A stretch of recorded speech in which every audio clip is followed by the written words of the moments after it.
Hello student, अपन 12th MP board के crash course देख रहे थे जिसमें आज जो मैं चैप्टर स्टार्ट कर रही हूँ वो नॉन ट्रेडिंग इंस्टीट्यूशन है और ये अपने क्रैश कोर्स का लास्ट चैप्टर है। इस चैप्टर से अपना 10 मार्क्स के क्वेश्चन आते हैं तो अपन को ध्यान रखना है क्योंकि 10 मार्क्स अपने लिए बहुत होते हैं।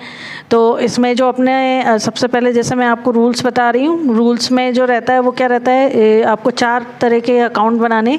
इससे पहला जो रहता है receipt and payment account, second income expenditure account, third old balance sheet, जिससे अपन क्यों बनाते हैं क्योंकि उसमें अपन को कैपिटल फंड अगर मिसिंग रहती है क्वेश्चन में तो वो ढूंढने के लिए अपन बनाते हैं। फोर्थ अपनी बनती है क्या, न्यू बैलेंस शीट। ठीक है, अब रिसिप्ट एंड पेमेंट का मैं आपको रूल दे रही हूँ। इसमें रिसिप्ट एंड पेमेंट में आपको बस शॉर्ट एक ट्रिक बता रही हूँ कि अगर आपके पास मनी आती है तो आपको कहाँ लिखना है, डेबिट में, और अगर जाती है तो आपको कहाँ लिखना है, क्रेडिट में। ठीक है, और इसमें स्टार्टिंग जो होती है वो किससे होती है, ओपनिंग बैलेंस से, जो होता है कैश या बैंक का, और क्रेडिट में जो आंसर आता है वो होता है कैश या बैंक का क्लोजिंग बैलेंस। आपको इसमें ध्यान क्या रखना है, मैंने नोट लिख दिया, रेड कलर से भी लिखा है ताकि आपको ध्यान रहे। इसमें आपको क्या करना है कि जितनी भी चीज़ें नॉट पेड हैं या नॉट रिसीव्ड हैं वो आपको इसके अंदर नहीं लेनी, क्योंकि मैंने आपको क्या बताया, पैसा आना चाहिए और पैसा जाना चाहिए। तो अगर नॉट पेड है मतलब आपने दिया नहीं, नॉट रिसीव्ड है मतलब आपको मिला नहीं, तो आपको ये दोनों चीज़ें इसके अंदर नहीं लेनी है। फिर उसके बाद बनाते हैं अपन income expenditure account. Income expenditure account receipt and payment का अपोजिट चलता है, मतलब जो चीज़ डेबिट में वो अपन कहाँ कर देते हैं, क्रेडिट में कर देते हैं, और जो क्रेडिट में वो अपन कहाँ कर देते हैं, डेबिट में कर देते हैं। फिर इसमें चेंजेस क्या होता है, सब वही है। तो फिर इसमें चेंजेस ये रहता है कि आपको इसमें आउटस्टैंडिंग और प्रीपेड दोनों यूज़ करने हैं, और क्रेडिट में एक्रूड और अनएक्रूड दोनों यूज़ करने हैं। तो आउटस्टैंडिंग आपको क्वेश्चन में बहुत सारे दिखेंगे, प्रीपेड भी आपको बहुत सारे दिखेंगे। तो आप साइन कैसे पहचानेंगे कि प्लस करें कि माइनस करें। तो जैसे मैंने आपको एक एग्जांपल दिया है कि ये बन रहा है 1996 का, तो ये भी बन रहा है 1996 का। तो इसमें अगर आउटस्टैंडिंग 1996 का है, मतलब इसी ईयर का है जिस ईयर का अपन बना रहे, तो आप प्लस करेंगे, और 1995 का यानी पिछले साल का है तो आप क्या करेंगे, माइनस। प्रीपेड, प्रीपेड का मतलब क्या होता है, एडवांस पेड। एडवांस पेड यानी आपने 97 का इस साल में पे किया, तो प्रीपेड आप क्या करेंगे, माइनस करेंगे। प्रीपेड अगर इसी साल का है तो क्या करेंगे, प्लस करेंगे। तो आपने एक चीज़ ध्यान दो इसमें कि अगर 1996 की कोई भी चीज़ है, जैसे 96 का अपन बना रहे हैं, तो 96 की जितनी भी चीज़ें हैं वो सब क्या हुई हैं, देखो आप प्लस कर रहे हैं। और इसके अलावा अगर कोई भी अलग ईयर आपको दिखता है तो उसे आप क्या करेंगे, माइनस। ठीक है, तो ये ट्रिक याद कर लो कि इस साल का है तो प्लस, और पिछला और अगला साल है तो क्या करना है, माइनस। ऐसे ही आपको क्रेडिट में करना है। अगर 1996 की कोई भी चीज़ है तो आपको क्या करना है, प्लस करना है, और पिछला और अगले साल की कोई भी चीज़ है तो आपको क्या करना है, माइनस करना है। तो एक्रूड क्या होता है, प्लस होता है, और अनएक्रूड क्या होता है, माइनस। डेप्रिसिएशन इसमें आपको यूज़ करना है जो आपका डेबिट में आएगा। इसका आंसर आप निकालेंगे, डेबिट में आया तो सरप्लस होगा, क्रेडिट में आया तो वो क्या होगा, आपकी डेफिशिएंसी।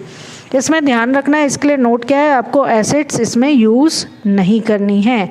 एसेट्स, डेप्रिसिएशन एसेट्स पर लगता है, एसेट्स नहीं होती, तो एसेट्स नहीं लेना है, एसेट्स के डेप्रिसिएशन लेना है। फिर इसमें बनती है आपकी क्या, old balance sheet. Old balance sheet में आपको क्या करना है, एक लाइबिलिटी साइड होता है और एसेट साइड होता है। इसमें आपको जैसे कि अपन 96 ईयर को अपन ने बेस लेके किया, तो ओल्ड बैलेंस शीट बनती है 1995 यानी पिछले साल को लेके बनाई जाती है। तो पिछले साल की जितनी भी एसेट्स होंगी वो आपको एसेट्स में लिखना है, और लाइबिलिटी जितनी होगी वो आपको लाइबिलिटी में लिखना है। एसेट्स आपको कहाँ दिखेंगी, ओल्ड बैलेंस शीट में आपको एसेट्स जितनी भी लेनी है वो एडजस्टमेंट में ज़्यादातर दिखती हैं। और प्रीपेड, एक्रूड आपका एसेट्स में आएगा, आउटस्टैंडिंग और अनएक्रूड आपका किधर आएगा, लाइबिलिटी में आएगा। इस वाली बैलेंस शीट में आपको डेप्रिसिएशन बिल्कुल नहीं यूज़ करना है। और आपको ध्यान क्या रखना है, इसका टोटल कभी भी बराबर नहीं आता है इस वाली बैलेंस शीट का। तो इसमें एक बैलेंस निकलता है, वो बैलेंस अपना इस साइड आता है। अगर इस साइड आपका जितना भी वैल्यू कम निकल रहा है उसे बोलते हैं कैपिटल। इसी के लिए ये बैलेंस शीट बनाई जाती है। फिर बनती है आपकी new balance sheet. New balance sheet भी सेम टू सेम ऐसे ही बनती है, बस इसमें फ़र्क इतना रहता है, जैसे कि मैंने यहाँ क्या बोला, डेप्रिसिएशन यूज़ नहीं करना, यहाँ पर अपन को डेप्रिसिएशन यूज़ करना है। तो एसेट्स लेनी है, एसेट्स में अपन की कोई न्यू एसेट्स आपने परचेस करी है तो प्लस करनी है, और डेप्रिसिएशन क्या करना है, माइनस करना है। प्रीपेड, एक्रूड लेना है, और यहाँ पर आउटस्टैंडिंग और अनएक्रूड लेना है, और जो लाइबिलिटी हैं। ठीक है, इसमें कैपिटल में प्लस करेंगे सरप्लस, जो अपन ने इनकम एक्सपेंडिचर बताया था उसका आंसर जो निकला था सरप्लस, इसमें प्लस होगा, डेफिशिएंसी क्या होगी माइनस। ठीक है, इसमें एसेट्स में ध्यान रखना है आपको, एडजस्टमेंट वाली एसेट्स भी लेनी है और जो नया कुछ खरीदा है तो वो भी आपको मिला के इसमें प्लस करना है। तो ये आपने ओल्ड बैलेंस शीट और न्यू बैलेंस शीट देखी। अब मैं आपको इसका एक क्वेश्चन करना बता रही हूँ जो बहुत ही इंपॉर्टेंट क्वेश्चन है, जो बहुत आता है एमपी बोर्ड में। तो वो क्वेश्चन है अपना ये, जैसे कि ये इस क्वेश्चन में अपन को क्या दिया गया है, फोर्थ क्वेश्चन, इसमें अपना रायपुर लिमिटेड का क्या दे के रखा है अपन को, receipt and payment. English Hindi दोनों में ये क्वेश्चन, तो हिंदी वाले हिंदी में देख लेंगे, इंग्लिश वाले इंग्लिश में। तो मैं इंग्लिश वाला बता देती हूँ। इसमें आपको रिसिप्ट एंड पेमेंट दिया हुआ है, बनाने को कहा गया है, और बैंक बैलेंस दिया गया है कितना, 12,000। तो बैंक बैलेंस जो रिसिप्ट पेमेंट का मैंने ट्रिक बताई थी कि मनी आई तो डेबिट में, मनी गई तो क्रेडिट में। इसकी शुरुआत जो होती है किससे होती है, बैलेंस से होती है। तो अपन को बैलेंस दिया हुआ है 12,000, अपन को बैलेंस कितना दिया हुआ है 12,000। ठीक है, तो वो 12,000 अपन ने क्या कर दिया, बैलेंस सबसे पहले डेबिट में आता है। फिर उसके बाद अपन को दे के रखा मेंबरशिप फ़ी। मेंबरशिप फ़ी में कितने मेंबर थे, 9,000 मेंबर थे, और एक मेंबर अपन को कितना देता था, 10 रुपीज़ के हिसाब से देता था। इसमें 500 मेंबर ऐसे थे जिनसे अपन को फ़ीस नहीं मिली, और 100 मेंबर ऐसे थे जिन्होंने अपन को क्या दे दिया, एडवांस दे दिया। तो इसमें मेंबरशिप फ़ी निकालने में ही सबसे ज़्यादा दिक्कत होती है, तो उसकी वर्किंग मैंने आपको अच्छे से बताई है। जैसे यहाँ पर 9,000 अपने मेंबर थे, जिसमें से 500 अपन को नहीं दे रहे, not given there fees for the current year, मतलब इसमें से 500 अपन को नहीं दे रहे। तो 500 अपन ने माइनस कर दिया, तो कितने दे रहे हैं, 8500। एक मेंबर से अपन कितना लेते थे, 10, तो अपन ने 10 से मल्टीप्लाई कर दिया, तो 85,000 अपन को इस साल मिलेगा। और 100 जो मेंबर थे उन्होंने अपन को क्या किया था, अगले साल का इस साल में दे दिया था। 100 मेंबर ऐसे थे जिन्होंने अपन को क्या कर दिया, एडवांस दे दिया। तो 100 × 10 किया तो 10,000 एडवांस मिला। तो मेंबरशिप फ़ी मिलती है, पैसा आता है, इसलिए अपन उसे कहाँ लिखेंगे, डेबिट में। तो दोनों जो अपन ने निकाली थी 85,000 और 10,000 वो अपन डेबिट में लिख देंगे। फिर अपन को दे के रखा है इन्होंने क्या, सैलरी 2,000 रुपीज़ पर मंथ के हिसाब से अपन ने सैलरी दी, जिसमें दिसंबर का देना है। ऐसे ही इंग्लिश में भी लिखा है 2,000 पर मंथ सैलरी देनी थी, जिसमें येट टू बी पेड, मतलब अभी देना बाकी है। तो कितने महीने की दी, दिसंबर की नहीं दी तो साल भर होते 12 महीने का, एक महीने का नहीं दी तो 11 मंथ की दी, तो 11 से मल्टीप्लाई कर दिया, 22,000 आ गया। फिर उसके बाद अपन को रेंट दे के रखा है, रेंट अपन ने मार्च 2004 तक का दे दिया। ये जो बना रहे हैं अपन कौन से ईयर का बना रहे हैं, 2003 का, ये देखिए 3 लिखा है। और जो अपन ने रेंट दिया है वो कब तक का दे दिया, 4 तक का। तो अपन ने वो साल का तो दिया ही दिया, मतलब 2400 × 12 उस साल का दिया, और 3 महीने जनवरी फरवरी मार्च 3 महीने अपन ने और आगे के दिए। तो 2400 × 3 करके नेक्स्ट ईयर का अपन ने मल्टीप्लाई करके डाल दिया। फिर उसके बाद furniture 16,000 has been paid in advance in December 2003, but by the end of this year furniture worth ₹4,000 was receipt.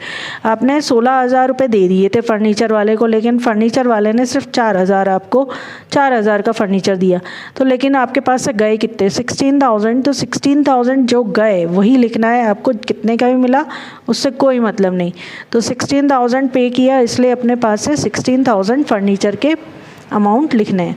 फिर उसके बाद देखे रखा general expenses 6,000 have been paid, जिसमें से आउट ऑफ विच, मतलब उसके अंदर से 1,000 येट टू बी पेड, मतलब अभी देना बाकी है उसी में से। तो 6,000 से अपन जो 1,000 है उसे क्या कर देंगे, देना बाकी है। ये अपन क्या बना रहे हैं, रिसिप्ट एंड पेमेंट, देना बाकी है तो अपन उसे क्या कर देंगे, माइनस। ठीक है, तो इसमें ये अपन को क्या करना है, माइनस। 6,000 से 1,000 माइनस करेंगे तो अपना कितना आएगा वैल्यू, 5,000।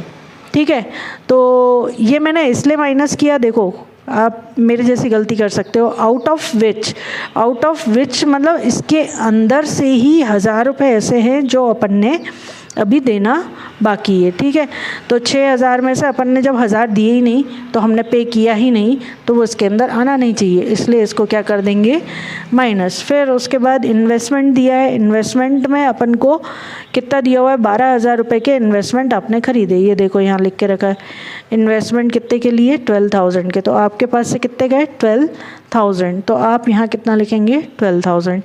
फिर office expenses paid 500 and 200 were unpaid. तो 500 थे, इसमें से नहीं, जैसा अपना पिछले में लिखा हुआ था आउट ऑफ विच, ये जैसे आउट ऑफ विच लिखा था, तो अपन ने क्या कर दिया था, माइनस कर दिया था कि 6000 में से 1000 नहीं मिलेंगे। अब इसमें अपन को ये माइनस करने के नहीं करने, इसमें ऐसा कहीं लिखा ही नहीं है आउट ऑफ विच, मतलब ये 200 इसके अंदर है ही नहीं। तो 500 रुपये पे किए एंड 200 वॉज अनपेड। अनपेड से अपन का कोई मतलब नहीं, सिर्फ आप 500 यहाँ लिख देंगे और आप इसका आंसर निकाल लेंगे। तो 1700 आपका टोटल डेबिट का है और इस साइड का टोटल आपका मेरा 2000 का एरर था, तो यहाँ 2000 अपने क्या हो जाएंगे, बढ़ जाएंगे, यानी कितना आ जाएगा 15,500। ठीक है, तो ये इस तरीके से, ये बहुत ही ज़्यादा इम्पॉर्टेंट क्वेश्चन है, इसको आप बार बार करिए। इस टाइप के क्वेश्चन आपकी बुक में बहुत सारे होंगे, तो इनकी प्रैक्टिस बहुत करिए। छोटे क्वेश्चन आएंगे, बड़े क्वेश्चन आने के चांसेस बहुत कम होते हैं। ठीक है, एक क्वेश्चन अपन ने रिसिप्ट एंड पेमेंट का सीखा। अब जो अपन क्वेश्चन सीखेंगे वो कौन सा सीखेंगे, इनकम एक्सपेंडिचर का। कौन सा, इनकम एक्सपेंडिचर। अभी आपने क्या सीखा, रिसिप्ट एंड पेमेंट अकाउंट। ठीक है, अब अपन इनकम एक्सपेंडिचर बनाना सीखेंगे। ठीक है, ये क्वेश्चन है अपने पास, इसमें रिसिप्ट एंड पेमेंट क्या है बना हुआ है। रिसिप्ट एंड पेमेंट को देख के ही क्या बनता है, इनकम एक्सपेंडिचर। तो डेबिट की जितनी चीज़ें रहती हैं वो सब इसमें क्रेडिट में आ जाती हैं, और क्रेडिट की जितनी चीज़ें वो सब कहाँ आ जाती हैं, इसमें डेबिट में। ठीक है, तो अपन सबसे पहले क्रेडिट से स्टार्ट करते हैं। तो चैरिटीज़, सबसे पहले एडजस्टमेंट पढ़ लेना है, किसी का एडजस्टमेंट है तो वो अपन को ध्यान रखना है। जैसे कि यहाँ पर लिख के रखा है डोनेशन और लेगेसी का है, डोनेशन और लेगेसी का एडजस्टमेंट है, तो उस पर अपन कुछ निशानी लगा लेंगे ताकि करते वक्त अपन को ध्यान में रहे। ठीक है, और फिर अपन को लिख के रखा है कि ये पूरी की पूरी क्या है, कैपिटल है, कैपिटल इनकम है, तो इसे क्या कर देना है, छोड़ देना है। ये देखो यहाँ लिखा हुआ है, जिस चीज़ के लिए भी आपको कैपिटल इनकम लिख दिया मतलब उसको आपको नहीं लेना है, इसको यूज़ ही नहीं करना है। दूसरा, फिर आपको यहाँ लिख के रखा है सैलरी का एक एडजस्टमेंट दिया हुआ है, प्रिंटिंग का दिया हुआ है, ये सैलरी का, प्रिंटिंग का। फिर उसके बाद आपको 250 एडवर्टीज़मेंट का दिया हुआ है। तो जितने भी डॉट वाली चीज़ें उन्हें करते वक्त ध्यान रखना है। इनकम एक्सपेंडिचर बनाते वक्त अपन को किन चीज़ों को नहीं लेना है, एसेट्स को नहीं लेना है। तो एसेट्स चेक करना है, जैसे कि ये जो बैलेंस रहता है, बैलेंस काय का रहता है, कैश का। काय का रहता है, कैश का, तो इसे भी नहीं लेना है। लास्ट बैलेंस भी कैश का रहता है, इसे भी नहीं लेना है, और इन्वेस्टमेंट को भी नहीं लेना है। अब अपन क्या करेंगे, इसमें सबसे पहले चैरिटी को ले लिया क्योंकि इसका कोई एडजस्टमेंट नहीं है, डायरेक्ट अपन ने लिख दिया। सैलरी 2600, इसका एडजस्टमेंट था कितना, 300 वेयर ओइंग। ओइंग मतलब अभी अपन को देना बाकी है। ठीक है, मतलब आउटस्टैंडिंग है, तो आउटस्टैंडिंग अपन को क्या करना है, प्लस करना है। अब इसमें ईयर मेंशन नहीं है कि किस साल का आउटस्टैंडिंग है, तो अपन ये मान लेंगे इसी साल का है। इस साल की अगर कोई भी चीज़ दी रहती है तो सब प्लस करनी है, अगले और पिछले साल की कोई चीज़ दी है तो माइनस करना है। फिर अपन को रेंट दे के रखा है 9 मंथ का ही दिया, अपन को पूरे इस साल की चीज़ें लेनी है 12 महीने की, और ये दिया सिर्फ 9 महीने का, यानी 3 महीने का रेंट उसमें नहीं है, तो वो 3 महीने का रेंट अपन को ढूंढना है। देखो 1200 रुपये रेंट था, 3 महीने का कैसे ढूंढेंगे, अगर मैं बोलूँ 1200 में 9 से डिवाइड कर दो तो 1 महीने का रेंट निकल आएगा। 1 महीने का रेंट निकालोगे तो आपके पास जो भी आएगा 1 महीने का रेंट, उसमें आप कर देंगे मल्टीप्लाई 3 से। 3 से क्यों किया, क्योंकि 9 मंथ का मिला है, 3 महीने का नहीं मिला, तो 3 महीने का निकाला और उसे आउटस्टैंडिंग करके ऐड कर दिया।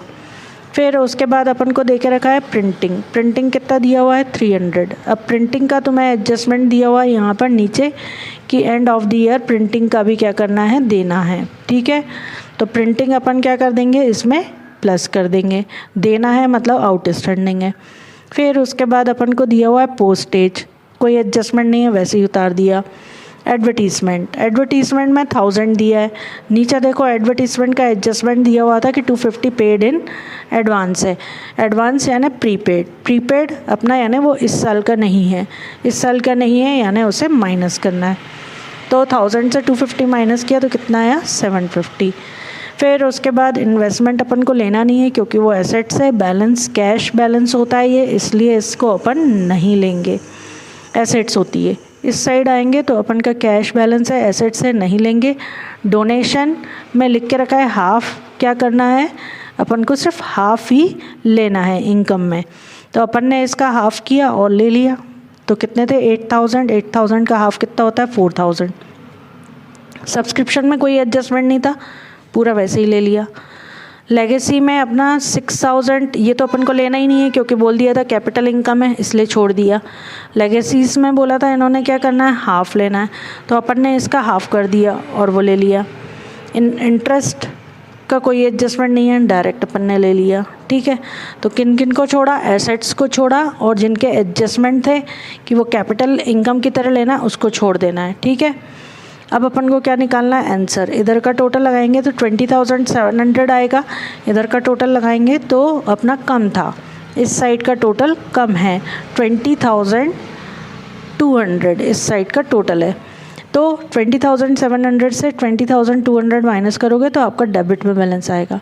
डेबिट में आएगा तो वो क्या होगा सरप्लस, और क्रेडिट में आया तो वो क्या होगा डेफिशिएंसी। तो ये 2 क्वेश्चन इंपॉर्टेंट थे। बैलेंस शीट वाले मैं नहीं सिखा रही क्योंकि क्वेश्चन लेंदी हो जाता है, अपन क्रैश कोर्स कर रहे हैं जिससे जल्दी से जल्दी अपना कोर्स कंप्लीट हो और इम्पॉर्टेंट भी हो और जिसके आने के चांसेस बहुत हो। तो मैंने वही क्वेश्चन आपके इसमें बताए हैं।